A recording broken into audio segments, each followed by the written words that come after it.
Esse é o comentário ao ponto 8 da Mulieris Dignitatem, que tem como título o antropomorfismo da linguagem bíblica. Nesse ponto, o Papa explica um pouquinho sobre o antropomorfismo. O que significa isso?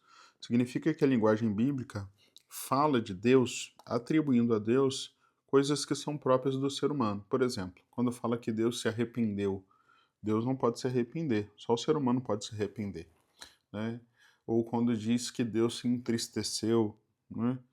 Essas características humanas que nós atribuímos a Deus é própria da linguagem bíblica, justamente porque Deus ele tem que se comunicar a nós de modo que nós sejamos capazes de entender, e nós não somos capazes de entender perfeitamente a Deus tal como ele é de fato, é um mistério.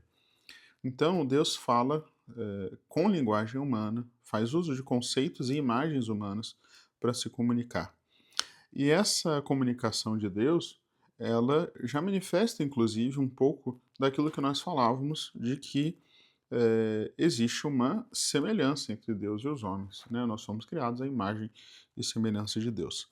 Mas, se a imagem e semelhança de Deus é algo de verdadeiro, mais verdadeiro ainda é a não semelhança, ou seja, é aquilo que separa Deus e o homem, no sentido de que Deus ele está muito acima do homem, né?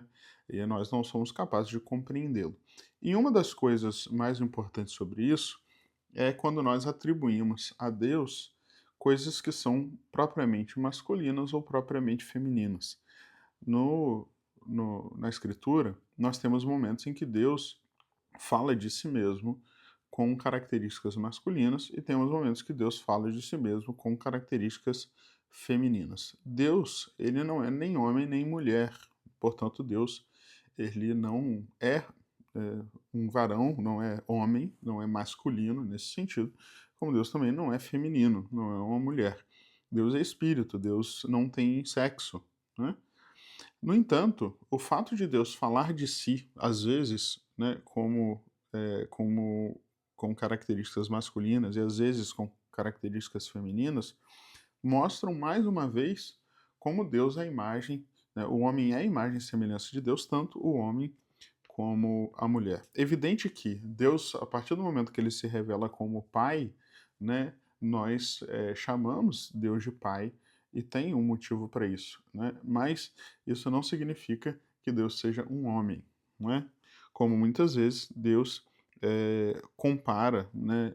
Ele compara a si mesmo como mãe, como amor de mãe, etc. Mas Cristo nos ensinou a chamá-lo de Pai. Essa paternidade de Deus é uma paternidade divina, livre de toda característica corporal masculina que é própria da paternidade humana, até porque Deus Pai não tem corpo. O fato é que Deus é o modelo absoluto de toda geração, porque toda geração humana faz referência à geração eterna do Verbo de Deus, em que o Pai gera o Filho, né?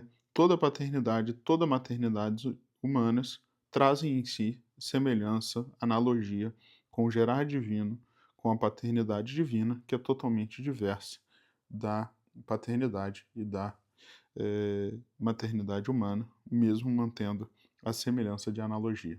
Eu sei que o assunto é um pouco complicado, né, um pouco difícil, mas o mais importante aqui é que vocês entendam o porquê dessa linguagem antropomórfica e percebam que a gente não pode levar exatamente ao pé da letra certas coisas, né? Isso já nos deixa de sobreaviso sobre como interpretar certas passagens. E no próximo ponto, se Deus quiser, a gente começa um próximo capítulo do nosso documento. Deus abençoe.